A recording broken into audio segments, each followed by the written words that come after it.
Welcome. This is Radio Pras.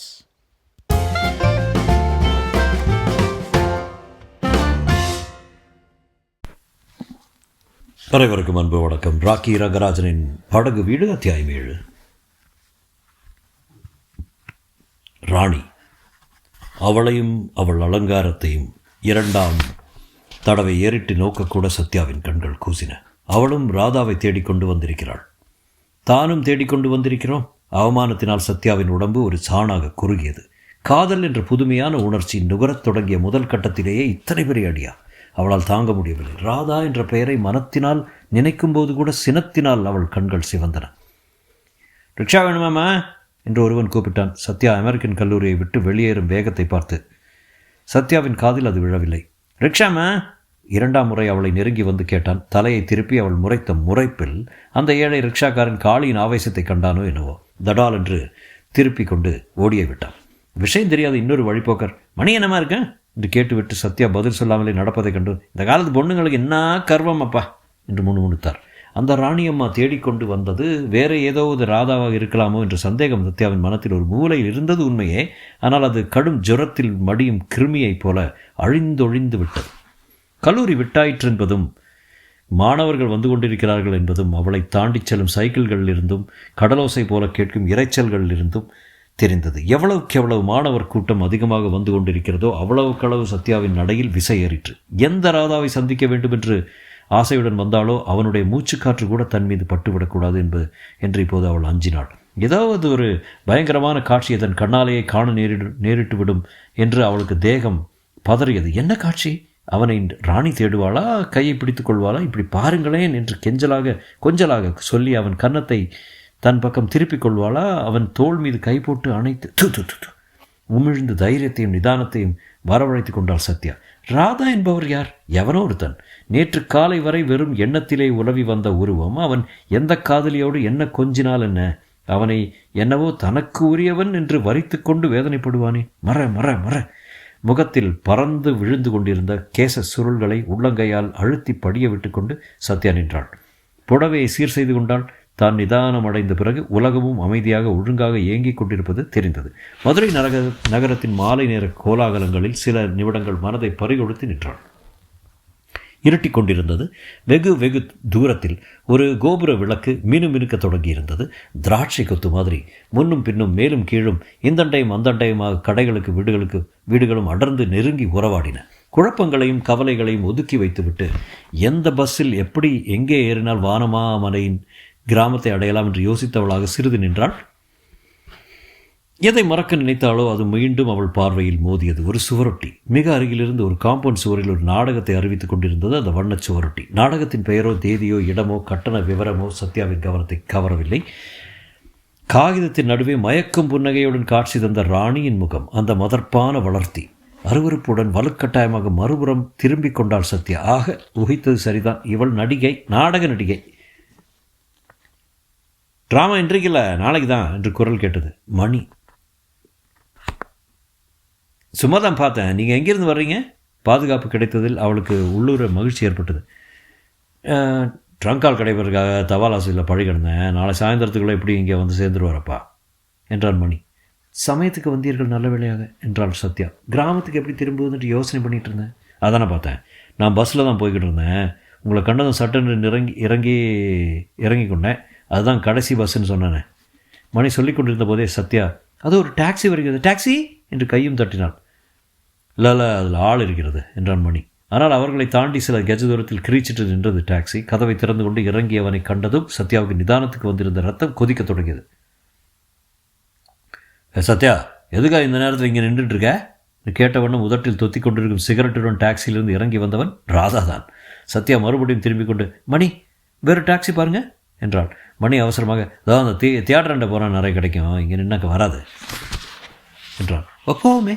Radha சத்யாவிடம் பேசவில்லை. Mister மணி, நீங்கள் போய் சேருங்க, சத்யாவை பார்த்துக்கொள்ள எனக்கு தெரியும் என்றான் கடுமையான குரல். மணி, எனக்கு ஒரு ஆட்சேபனையும் இல்லை. ஆனால் நான் சத்யாவின் அப்பாவுக்கு பர்சனல் செக்ரட்டரி. ஆகவே சத்யாவே சொல்கிற வரையிலும் அவருக்கு காவல் இருக்க கடமைப்பட்டவன் என்றான். நடுரோட்டில் எதுக்கு வீண் பேச்சு, நாம் போவோம் என்று அடி எடுத்து வைத்தால் சத்யா. சட்டென குறுக்கே நின்றார் ராதா. போயிடுவியா? என்னை பார்த்து சொல்லு, போயிடுவியா? நீங்கள் டாக்ஸி ஓட்டியும் இப்போது கதவை திறந்து கொண்டு தங்களை நோக்கி வருவதை கண்டாள் சத்யா. கண்டவர்களுடன் நீ ஊர் சுற்றுறதை நான் அனுமதிக்க போகிறதில்ல என்று மறுபடியும் அழுத்தமாக சொல்லி ராதா அந்த இடத்திலே அசையாமல் நின்றான். இப்போதுதான் சத்யாவின் உள்ளம் சமாதானம் அடைந்தது. குறைந்தபட்சம் ராதாவுக்கு பொறாமை இருக்கிறது. வேறொருவனுடன் தனியே செல்வதை ஆட்சேபிக்கிற அளவுக்கு பொறாமை இருக்கிறது. அக்கறையும் ஆசையும் உள்ளபோதுதான் பொறாமை இருக்கும். சரி, நீங்கள் போங்க என்று அவள் விடை கொடுத்தபோது மணியின் ஏமாற்றம் அவன் முகத்தில் முத்திரை அடித்த மாதிரி தெரிந்தது. அம்மா கவலைப்படுவாங்க என்று இழுத்தான். அதை பற்றி நீ கவலைப்பட வேண்டாம், நான் வந்து சொல்லிக்கிறேன். நீ கவலைப்பட வேண்டாம், நான் வந்து சொல்லிக்கிறேன் என்று ராதா பதிலளித்தான். இருட்டை போல் மென்மையான மதுரமான போர்வை கிடையாது. அதனுள்ளே 1000 ரகசியங்களை பரிமாறிக்கொள்ளலாம், 10,000 அந்தரங்கங்களை பகிர்ந்து கொள்ளலாம். டாக்ஸியின் உட்புறம் இருட்டு சத்யாவின் இதயத்தில் கிளுகிழுப்பை ஏற்படுத்தியது. அருகிலேயே அமர்ந்துள்ள ராதாவின் ஒவ்வொரு சிறு அசைவும் ஓசையும் அவளுடைய ஆவலை கிண்டிக் கொண்டிருந்த அதே சமயம், யார் இந்த ஒய்யாரி ராணி, அவளுக்கும் உங்களுக்கு என்ன சம்பந்தம் என்று உடைத்து கேட்டுவிட வேண்டும் என்ற படபடப்பும் தனியாமலே இருந்தது. இந்தா. சத்யாவின் உள்ளங்கையில் 2 சிறு உருண்டைகள் காகிதம். விரல்களை நெருடி பார்த்தாள். சாக்லேட். எப்போதும் பையில் வச்சிருப்பேன், உன்னை போன்ற உலகம் தெரியாத பாப்பாக்களுக்காக என்றான் ராதா. சத்யாவின் உள்ளம் கடிவாளம் தளர்த்தப்பட்ட குதிரை போல நெகிழ்ந்தது. எனக்கும் அதே பழக்கம் உண்டு என்று சொல்ல வேண்டும் போல இருந்தது. இருந்தாலும் அவ்வளோ சீக்கிரம் விட்டு கொடுத்து விடக்கூடாது என்று எண்ணிக்கொண்டாள். தலையாணி கடையில் வச்சுருந்தேனே, எடுத்துக்கிட்டியா? தன்னை மீறி சத்யா சிரித்து விட்டாள். ஏதோ நேற்று நடந்த விஷயம் மாதிரி பேசுகிறீங்க. அடுத்த மகாமகம் வரப்போகுது.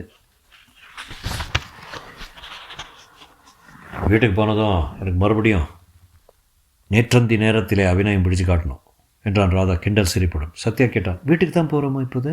ஆமாம், பின்ன வேற எங்கேன்னு நினச்சேன். நினைத்ததை சொல்ல நாக்கு வரை வந்து விட்டது அடக்கி கொண்டு. அதென்னவோ எனக்கு என்ன தெரியும் என்றான். ஏய், என்னவோ நானும் பார்க்குறேன். பொடி வச்சு பேசுகிறிய. அவள் மணிக்கட்டை விளையாட்டாக அவன் அழுத்தி பிடித்ததும் சத்யாவுக்கு மெய் சிலிர்த்தது. பார்வை சுழன்றது. புத்தி கிறுகிறுத்தது. தனக்கும் அவனுக்கும் சரீரத்தாலோ மனத்தாலோ அல்லாமல் வேறேதோ ஒன்றினால் பிணைப்பு ஏற்பட்டிருப்பதாக நினைத்தாள். அது இப்போது மட்டுமல்ல, பல பிறவிகளாக தொடர்ந்து வந்திருப்பது போல உணர்ந்தாள். அந்த கணத்திலேயே பொட்டென உயிரை விட்டுவிட்டால் அதை காட்டிலும் ஆனந்தமான அனுபவம் இருக்க முடியாது என்று எண்ணினாள். அவள் காதலியே ராதா பேசினாள். எவனோ ஒருத்தனுடன் நீ நின்று கொண்டிருப்பதை கண்டது எனக்கு என்ன கோவம் வந்தது தெரியுமா? போய் அந்த ஆரம்பிசையை எங்கே ஜோடி பிடிச்ச? திருப்தேரி பேச்சப்பார் என்று முருவளித்தார் சத்யா. நான் இன்றும் அவரோடு புறப்பட்டு வரல. நீங்கள் இன்று காலையிலிருந்து வர காணும் என்று உங்களைத்தான் தேடிப்பட்டு புறப்பட்டேன். அந்த புகையில் நம்மளால் உயிர் விட முடியாது. புரோகிதருக்கு கூட 5 ரூபா கொடுத்தா என் மந்திரத்தை எல்லாம் தானே சொல்லிவிடுவார். 10 ரூபா கொடுப்பதா சொல்ல, அப்பாவுக்கு பதில் தானே சாக கூட முன் வருவார்.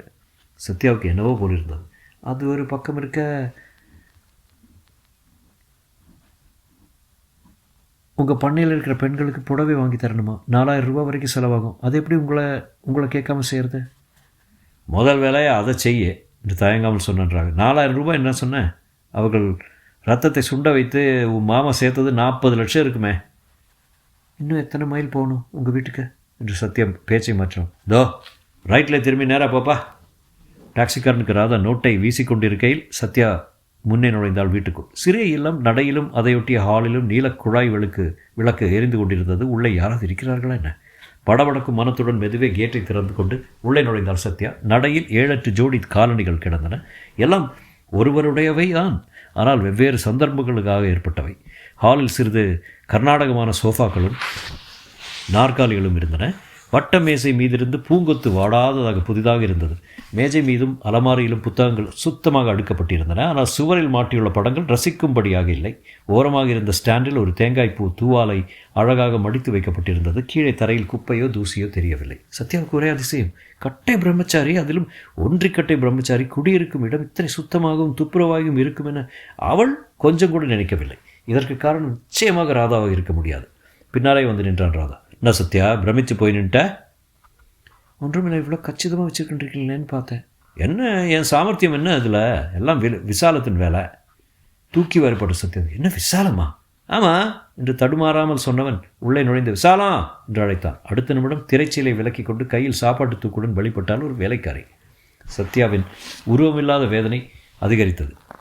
சுத்தமாய் உடையுடுத்தி பளிச்சென்ற முகத்துடன் பூவும் புன்சிரிப்புமாய் காணப்பட்ட அந்த இளவயது வேலைக்காரி தான் இந்த வீட்டை, ராதாவை கவனித்துக் கொள்கிறவளா? விசாலம் யார் தெரியுதா? அவங்க என் அத்தை மக ரத்னம். என்று ராதா அறிமுகப்படுத்தினதும் அவள் புன்னகையுடன் கும்பிட்டாள். போ, சீக்கிரம் சாப்பாடு எடுத்து வா, நாங்கள் வெளியே போகணும். அவள் புறப்பட்டு சென்றால் ஸ்லாக் சட்டையை களைந்து ஸ்டாண்டை நோக்கி தூக்கி எறிந்தான் ராதா. அது நோயாளி குழந்தை மாதிரி துவண்டு ஸ்டாண்டில் நிற்காமல் நழுவி கீழே விழுந்தது. சத்யா அதை எடுத்து திரும்ப மாட்டுவதற்கு எழுந்தாள். சும்மா கிடக்கட்டு விட்டு விசாலம் வந்து எடுத்து வைப்பா என்று சொன்னபடி பனியனையும் கட்டி எறிந்தான் ராதா. என் ஐடியாவை நீ பாராட்டுறல. என்ன ஐடியா? ஆண் வேலைக்காரனாக இருந்தால் என்னை விட சோம்பேறியாக இருப்பானே. பெண் என்றால் வீட்டை பார், என்ன ஜம்முன்னு வச்சிருக்கா. பெருமிதத்துடன் கை வீசினான் ராதா.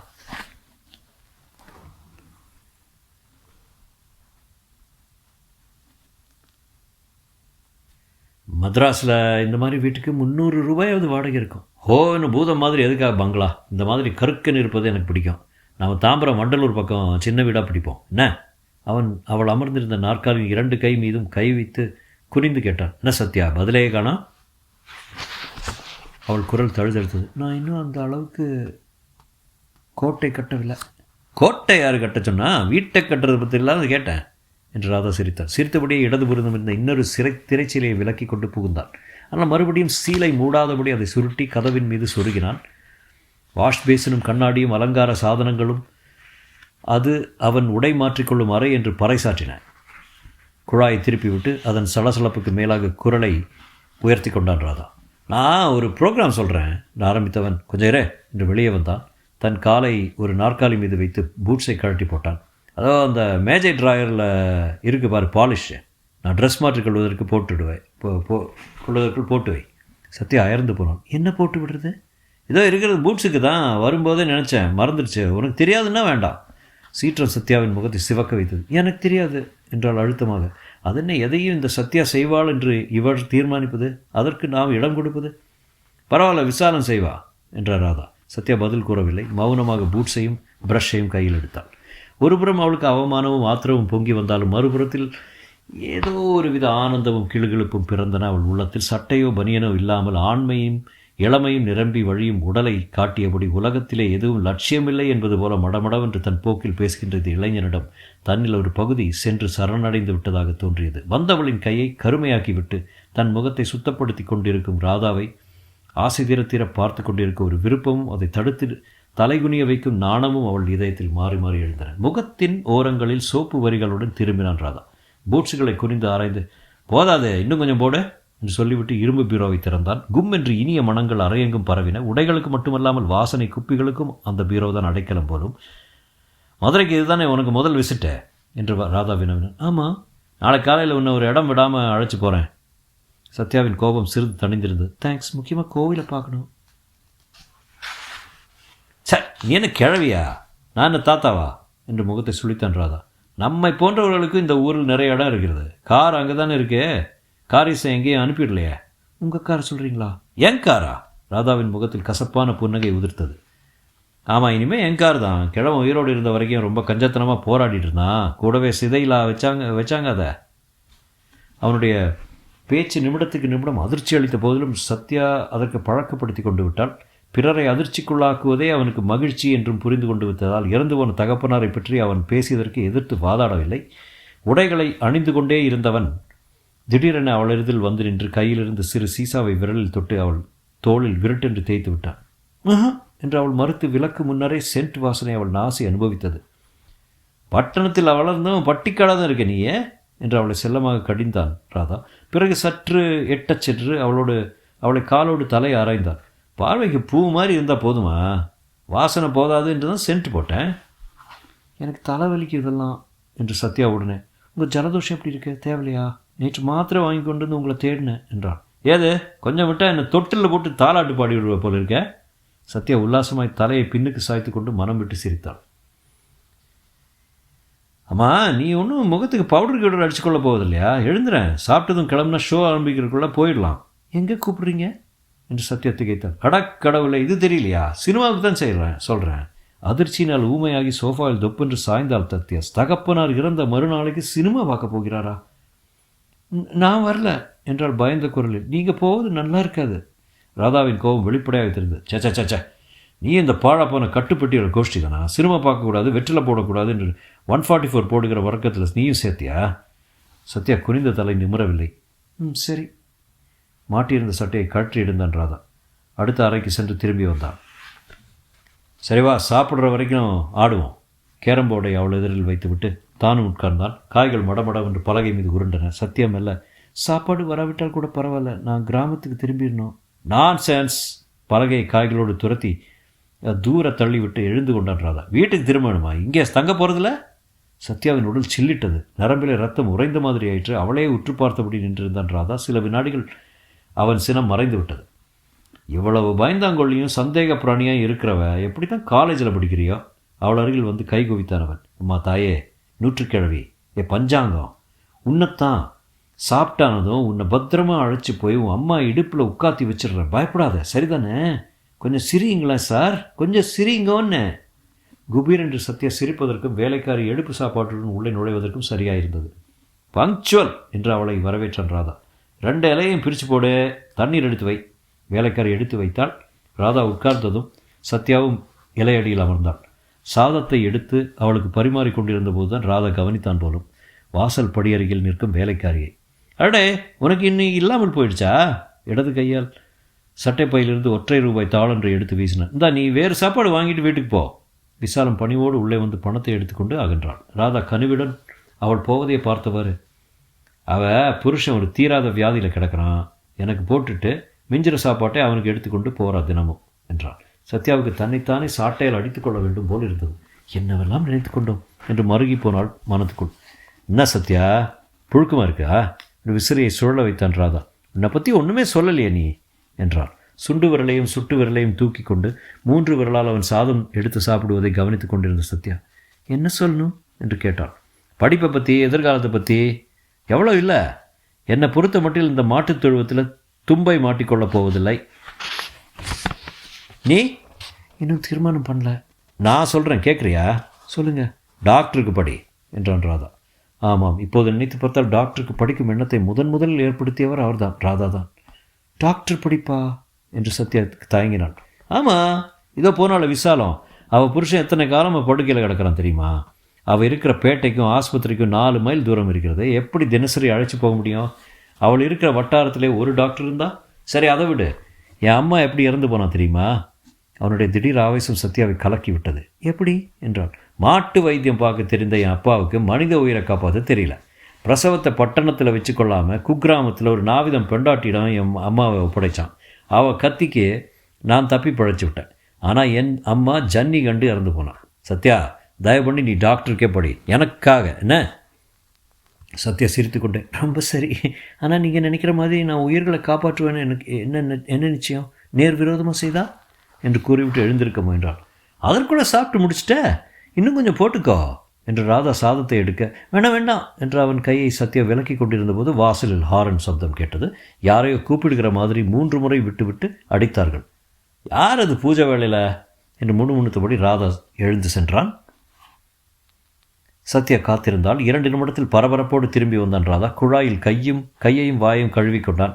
ஒரு அவசர வேலை, நான் போகிறேன் என்று தெரிவித்துவிட்டு திரும்ப ஓடினான் வாசலுக்கு. சத்யாவின் திகைப்பு நீங்குவதற்குள் தெருவில் கார் கிளம்பிவிட்ட ஓசை கேட்டது. சத்யா சிறையில் என்று எழுந்து போய் பார்த்தால் காரின் பின்புறத்து கண்ணாடி வழியே ஒரு இளமங்கையின் கொண்டை மட்டும் தெரிந்தது. ராணி என்ற பெண்ணின் கொண்டை. தொடரும்.